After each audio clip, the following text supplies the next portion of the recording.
বাঁধাকপির সাথে মাছের পিস সেদ্ধ করে এভাবে এই রেসিপিটা একবার বানিয়ে খেয়ে দেখুন।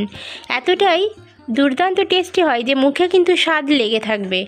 আর বানানোর পদ্ধতি ভীষণই সহজ, ঘরোয়া সাধারণ উপকরণ দিয়ে কিন্তু দুর্দান্ত এই রেসিপিটা বানিয়ে নেওয়া যায়। তো কিভাবে বানাচ্ছি চলুন ঝটপট দেখে নিই। রেসিপিটা বানানোর জন্য আমি এখানে একটা বাঁধাকপি নিয়েছি, আর একটা বাঁধাকপির গোটাটাই কিন্তু আমি ব্যবহার করব। এখানে মিডিয়াম সাইজের একটা বাঁধাকপি আমি ব্যবহার করছি। তো বাঁধাকপিটাকে একটু কুচিয়ে নেব, তবে এখানে খুব বেশি ছোট করে একদমই কোচানোর প্রয়োজন নেই, মোটামুটি একটু কুচিয়ে নিলেই কিন্তু হবে। তো ফ্রেন্ডস, যেমন আপনারা দেখতে পাচ্ছেন আমি কিন্তু বাঁধাকপিটাকে কুচিয়ে নিয়েছি। এবার আমি চলে যাব কড়াইয়ের কাছে। কড়াইয়ের মধ্যে আমি বাঁধাকপিটাকে অ্যাড করে দিচ্ছি, আর এখনও কিন্তু আমি গ্যাসের ফ্লেমটাকে অন করিনি।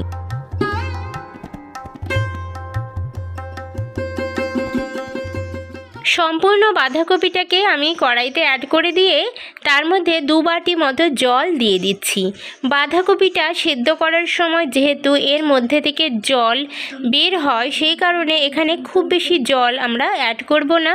2 বাটি জল দিয়ে কিন্তু আমরা বাঁধাকপিটাকে একটু ভাপিয়ে নেব 5 থেকে 7 মিনিটের জন্য। 5 মিনিট পরে বাঁধাকপিটা বেশ যখন একটু ভাপানো হয়ে গিয়েছে, তখন এর মধ্যে আমি মাছ অ্যাড করে দিচ্ছি। এই মাছটা কিন্তু সম্পূর্ণ কাঁচা মাছ। কাঁচা মাছটাকে একটু ভালো করে ধুয়ে আমি এর মধ্যে অ্যাড করে দিচ্ছি। এবার বাঁধাকপি এবং মাছ দুটো একসাথেই আমি কিন্তু সেদ্ধ করে নেব, আর আরও 5 থেকে 7 মিনিট আমি চাপা দিয়ে দুটো জিনিসকেই কিন্তু একই সাথে সেদ্ধ করে নেব। আরও 5 মিনিট পরে ঢাকনা খুলে দেখাচ্ছি, দেখুন মাছ কিন্তু সম্পূর্ণরূপে সেদ্ধ হয়ে গিয়েছে, সাথে সাথে বাঁধাকপিটাও কিন্তু সেদ্ধ হয়ে গিয়েছে। এবার এর মধ্যে যে জলটা রয়েছে সেই জলটা আমরা ছেঁকে নেব। আর সম্পূর্ণ ভাপানোর টাইমে গ্যাসের ফ্লেমটাকে আমি কিন্তু লো রেখেছিলাম, এটা একটু বলতে আমি মিস করেছি, তো সেটা কিন্তু বলে দিলাম। গ্যাসের ফ্লেমটাকে লো রেখে জিনিসগুলোকে ভাপিয়ে নিতে হবে।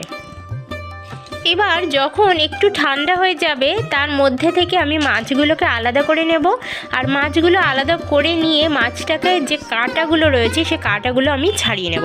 শুধুমাত্র মাছের যে ফ্লেশ অংশটা, কাঁটা বাদ দিয়ে যে অংশটা, সেই মাংসটা আর কি, সেটা আমরা নিয়ে নেব, আর কাঁটাগুলোকে সম্পূর্ণরূপে বেছে বাদ দিয়ে দেব।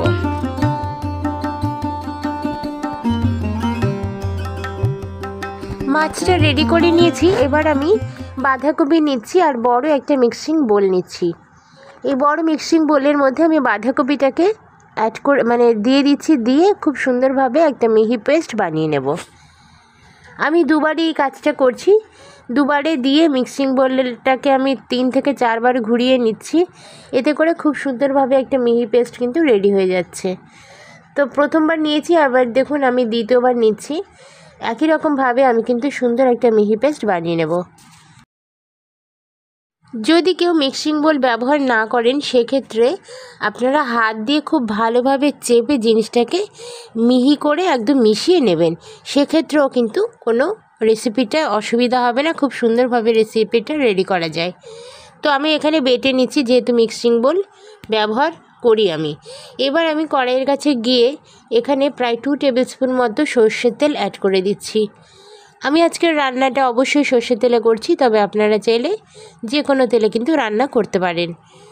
সর্ষের তেলের মধ্যে আমি 4টে মতো শুকনো লঙ্কা অ্যাড করে দিয়েছি, আর শুকনো লঙ্কাগুলোকে একদম সুন্দরভাবে ভেজে নিচ্ছি।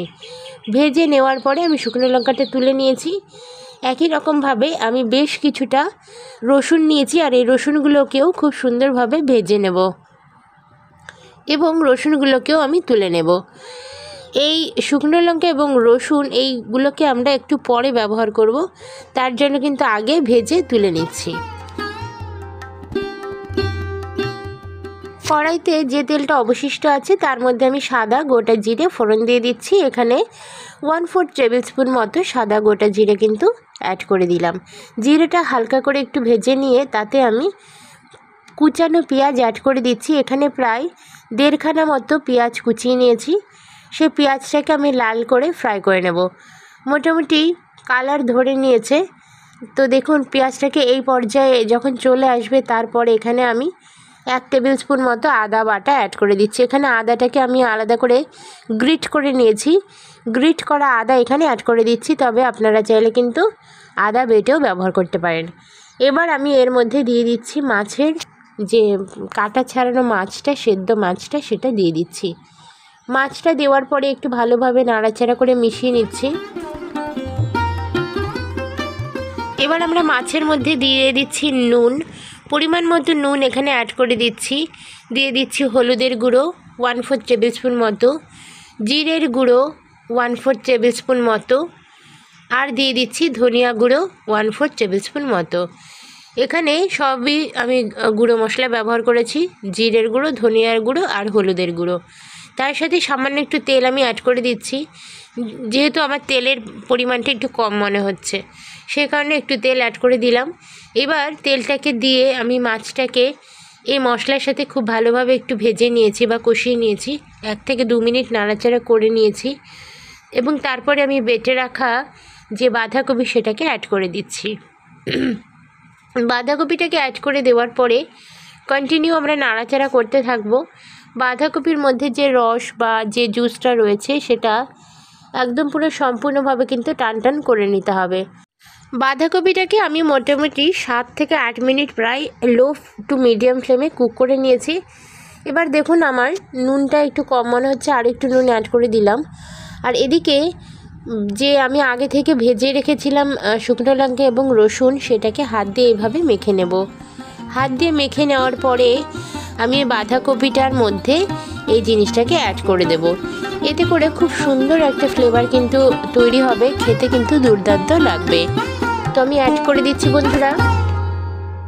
আর এই কাজটা করতে হবে বাঁধাকপি নামানোর প্রায় 2-3 মিনিট আগে। তো আমি এখানে এই রসুন এবং শুকনো লঙ্কা অ্যাড করে দেওয়ার পরে খুব ভালোভাবে একটু মিশিয়ে নিচ্ছি।